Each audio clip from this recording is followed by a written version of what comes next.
পাঁচটা সবল ব্যাংকে আপনি টাকা জমা রাখতে পারেন। আবার ভাইবেন না যে আমি বলছি দেখে আপনি পাঁচটা ব্যাংকে টাকা জমা রাখবেন, বাকি ব্যাংকগুলো কি খারাপ। ব্যাপারটা এরকম না। পাঁচটা ব্যাংকে সুপারিশ কেন করছি, সুপারিশ না, আমার কথা আপনারা মানার কিছু না, আমি কিছু ব্যাখ্যা দিচ্ছি। ব্যাখ্যাও না, এটা তথ্য প্রমাণ সহ আর কি। পাঁচটা ব্যাংকের অবস্থা যে খুবই ভালো।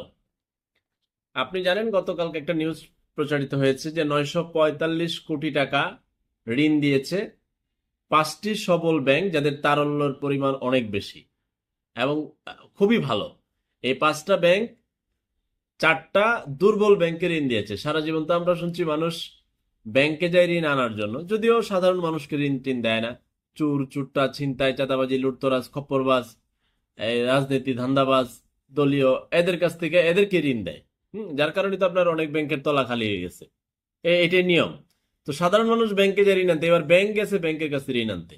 আচ্ছা যাই হোক, আমরা এই বিষয়টা জানার চেষ্টা করি। দুর্বল চারটা ব্যাংকে 945 কোটি টাকা ঋণ দিয়েছে সবল পাঁচটি ব্যাংক। কাকে কাকে ঋণ দিছে? গ্লোবাল ইসলামী ব্যাংকে দিছে, ফার্স্ট সিকিউরিটি ইসলামী ব্যাংকে দিছে, সোশ্যাল ইসলামী ব্যাংকে দিছে এবং ন্যাশনাল ব্যাংকে এই চারটা ব্যাংকে 945 কোটি টাকা ঋণ দিছে সবল পাঁচটি ব্যাংক, যাদের তারল্য ভালো। কোন পাঁচটি bank? City bank, eastern bank, mutual trust bank,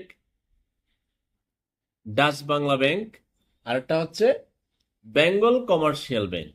আপনি পত্রিকায় নিউজ সার্চ দিলেই পাবেন। তো আমার আমার নজরদারিতে, নজরদারি বলা ঠিক না, আমি তো গোয়েন্দা না, ক্ষুদ্র নাগরিক হিসেবে কিছু ব্যাংকের কর্মকর্তাদের সাথে কথা হতো। আমার ধারণা ছিল এই ধারণার মধ্যে ওই সবল পাঁচটা ব্যাংকের একটা ব্যাংক পড়ে গেছে। আমার ধারণা ছিল যে এটা রাজনৈতিক লোকদের সাথে, দলীয় রাজনৈতিক লোকদের সাথে তারা মোটামুটি মিশে কম, এবং তাদের আমি খবরাখবর নিতাম, এর মধ্যে এই পাঁচটার মধ্যে একটা পড়ে গেছে। তো আপনি যে ব্যাংকে আপনার অ্যাকাউন্ট আছে সেই ব্যাংকের মালিক কারা, সেই ব্যাংকের মালিকরা কার সাথে।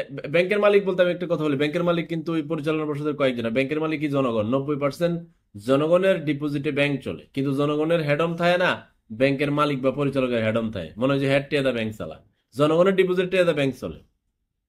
তো আপনার যে ব্যাংকে অ্যাকাউন্ট এখনো আছে সেই ব্যাংকের পরিচালনা পর্ষদ কোন রাজনৈতিক দলের সাথে সরাসরি সংশ্লিষ্ট কিনা খবরাখবর রাখবেন। তারা রাজনৈতিকভাবে মানে মিটিং মিছিল এবং খুবই ভিড়ে কিনা। যদি ভিড়ে, তাহলে মনে করবেন অদূর ভবিষ্যতে ক্ষমতা পরিবর্তন হলে, ক্ষমতার চেয়ার তো চিরস্থায়ী না, তখন আপনার অ্যাকাউন্ট যে ব্যাংকে আছে সেই ব্যাংক কিন্তু বিপদে পড়ে যেতে পারে।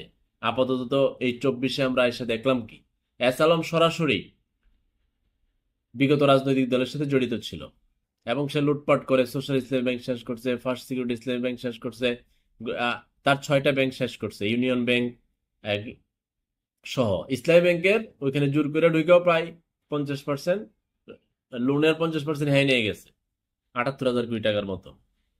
তো এখনো যদি আপনি যে ব্যাংকে টাকা রেখেছেন সে যদি এখন কোনো রাজনৈতিক দলের সাথে সরাসরি জড়িত থাকে, তাহলে কিন্তু অদূর ভবিষ্যতে ক্ষমতার পট পরিবর্তন হলে আবারও আপনার ব্যাংক বিপদগ্রস্ত হতে পারে। এদেশে একজন ক্ষুদ্র নাগরিক হিসেবে আমার বলার অধিকার আছে যে ব্যাংক মালিকরা, ব্যাংক পরিচালনা পর্ষদ দয়া করে সরাসরি কোনো রাজনৈতিক দলের সাথে জড়িত হবেন না। তাহলে আপনি বিপদে পড়বেন, আপনার গ্রাহক বিপদে পড়বে। আর ব্যাংক খাত এবার যেভাবে ক্ষতিগ্রস্ত হয়েছে, এইভাবে যদি ক্ষতিগ্রস্ত হয় এবং যে আস্থা হারিয়েছে মানুষ, মানুষ কিন্তু ব্যাংকে আর এখন টাকা রাখে না, উঠায় উঠায় অন্য কাজ করতেছে, হয় স্বর্ণ কিনে নিলে জমি কিনে। এটা বাংলা একটা রাষ্ট্রের জন্য খুবই ক্ষতিকর দিক। তাই শেষ করছি আবারও বলে, দুর্বল চারটি ব্যাংকে 945 কোটি টাকা ঋণ দিয়েছে সবল পাঁচটি ব্যাংক। দুর্বল চারটি ব্যাংক কারা কারা? গ্লোবাল ইসলামী ব্যাংক, ফার্স্ট সিকিউরিটি ইসলামী ব্যাংক, সোশ্যাল ইসলামী ব্যাংক, ন্যাশনাল ব্যাংক। তাদেরকে 945 কোটি টাকা ঋণ দিয়েছে সবল পাঁচটি ব্যাংক।